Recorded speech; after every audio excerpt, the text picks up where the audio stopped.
Assalamualaikum warahmatullahi wabarakatuh. Alhamdulillahirobbilalamin. Wassalatu wassalamu ala asrafil anbiya'i wal mursalin wa ala alihi washabihi ajma'in.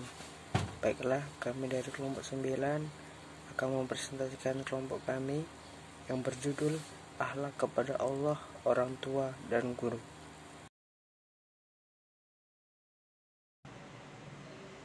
Assalamualaikum warahmatullahi wabarakatuh. Kita masuk ke bab 1, pendahuluan, latar belakang.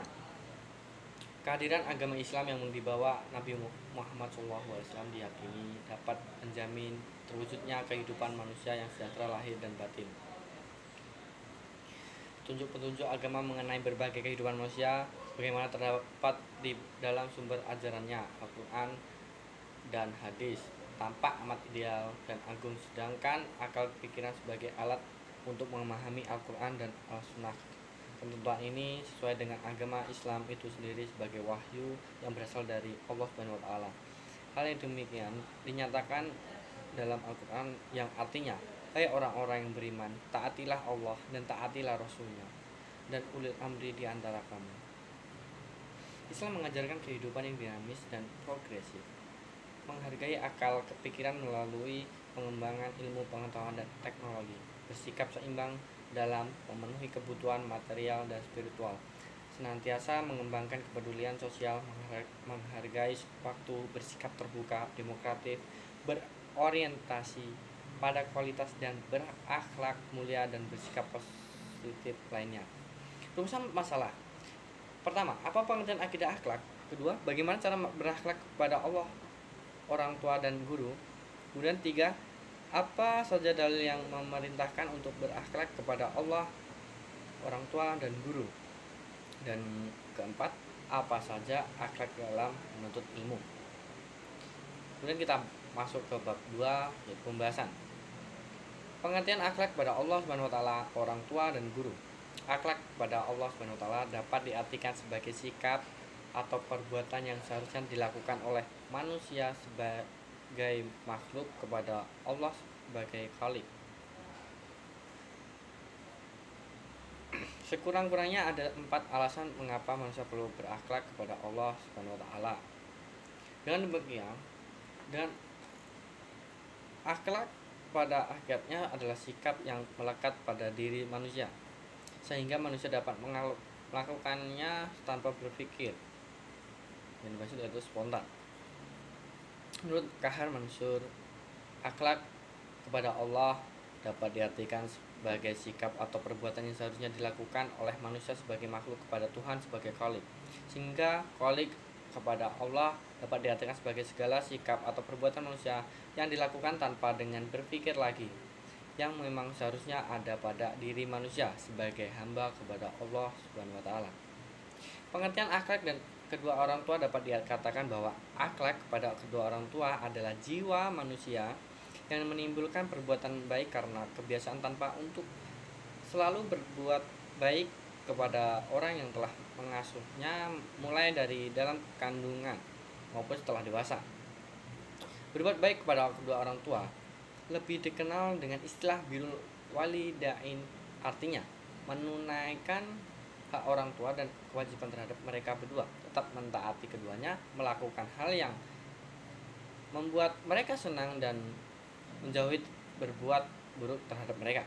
Sedangkan pengertian akhlak secara terminologi adalah suatu sifat yang tertanam dalam jiwa yang daripadanya tergantung perbuatan-perbuatan dengan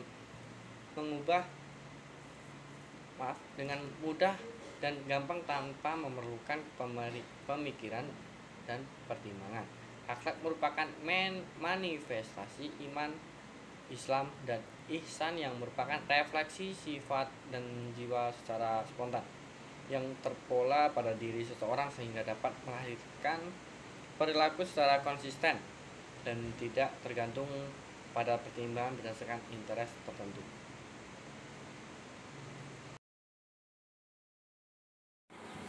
Akhlak atau adab dalam menuntut ilmu.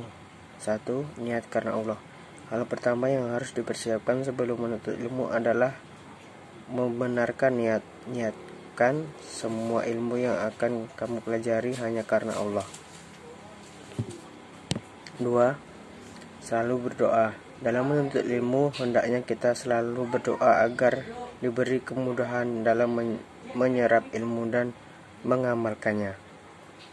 Ketiga, selalu bersungguh-sungguh.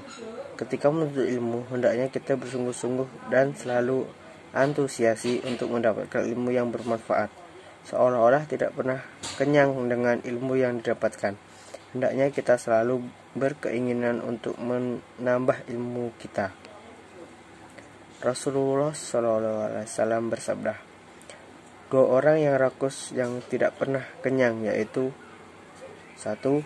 Orang yang rakus terhadap ilmu dan tidak pernah kenyang dengannya, dan orang yang rakus terhadap dunia dan tidak pernah kenyang dengan ilmunya. H.R. Al-Bailhaqi. 4. Menjauhi maksiat. Untuk bisa mendapatkan ilmu yang bermanfaat dan berkah, maka jauhilah diri dari berbagai macam maksiat. Maksiat akan membuat otak menjadi sulit untuk berkonsentrasi sehingga ilmu sangat sulit dimengerti. Yang kelima, selalu rendah hati. Banyak sekali orang berilmu yang justru menjadi sombong hanya karena merasa lebih baik dibandingkan orang lain. Jika ingin mendapatkan ilmu yang baik dan bermanfaat, maka tetaplah menjadi pribadi yang rendah hati. 6. Memperhatikan penjelasan. Jika ingin mendapatkan ilmu dengan mudah, maka konsentrasilah ketika guru dan ustadz menjelaskan. Fokus untuk menyerap ilmu yang disampaikan, sebagaimana Allah Ta'ala berfirman. Salah satu adab dalam menuntut ilmu yang banyak ditinggalkan adalah diam ketika guru dan ustadz menjelaskan. Jangan berbicara atau bahkan mengobrol hal yang sama sekali tidak penting, bahkan tidak berhubungan dengan pelajaran yang disampaikan. 8. Mengamalkan. Akan percuma setiap ilmu yang didapatkan jika tidak diamalkan. Sudah seharusnya kita mengamalkan ilmu yang kita dapatkan agar mendapatkan keberkahan dari Allah Subhanahu wa Ta'ala. 9. Mendakwahkan. Ilmu yang bermanfaat tidak dibagikan kepada orang lain, maka sebarkanlah ilmu tersebut kepada mereka yang belum mengetahuinya. Akhlak atau adab-adab kepada Allah, orang tua, dan guru. Yang pertama, akhlak kepada Allah, yaitu tidak berbuat syirik, tidak melanggar segala perintahnya, selalu meminta pertolongan kepadanya, bertakwakal hanya kepada Allah Subhanahu wa Ta'ala, senantiasa bersyukur dan berdoa kepadanya, ridho dengan takdir yang diberikannya. Akhlak kepada orang tua, yaitu tidak berbicara dengan lantang, tidak memandang dengan tajam, tidak mendahulukannya ketika berbicara dengannya dengan menggunakan kata yang baik dan sopan, selalu mendahulukannya, senantiasa mendoakannya dan menjaga silaturahmi dengannya. Akhlak kepada guru atau dosen. 1. Mendahului beruluk salam, tidak banyak berbicara di depannya, tidak menentang pendapatnya kecuali jika ia berkenan, berdiri ketika ia berdiri dan duduk ketika ia duduk, dan tidak terlalu bergurau berlebihan kepadanya karena dia berbeda dengan teman sebaya. Dalil tentang akhlak kepada Allah, orang tua, dan guru. A'udzubillahi minasyaitonirrajim. Bismillahirrahmanirrahim.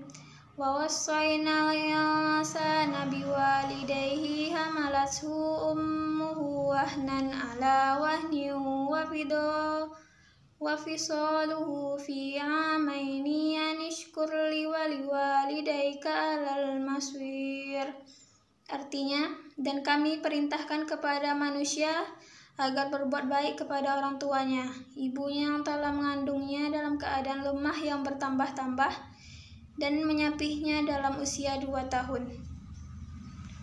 Bersyukurlah kepadaku dan kepada orang tuamu, hanya kepadakulah tempatmu kembali. Quran Surat Al-Luqman ayat 14. Shadaqallahul azim. Maha benar Allah dengan segala firman-Nya. Kesimpulan, jadi dari penjabaran yang telah kita uraikan dalam materi di atas, dapat kita berikan kesimpulan akhlak tersebut merupakan suatu bentuk atau cerminan yang tertanam dalam diri seorang, dan hal tersebut terrealisasi dalam kehidupan sehari-hari, sehingga ada yang dinamakan dengan akhlak terpuji, dan ada juga yang dinamakan dengan akhlak tercela. Semua ini memiliki sisi positif dan pergaulan yang kita lakukan, baik dalam melakukan hubungan yang bersifat horizontal atau dalam melakukan hubungan dengan Allah Subhanahu wa ta'ala, atau dalam melakukan hubungan secara vertikal, yaitu dengan melakukan hubungan dan pergaulan atas sesama manusia.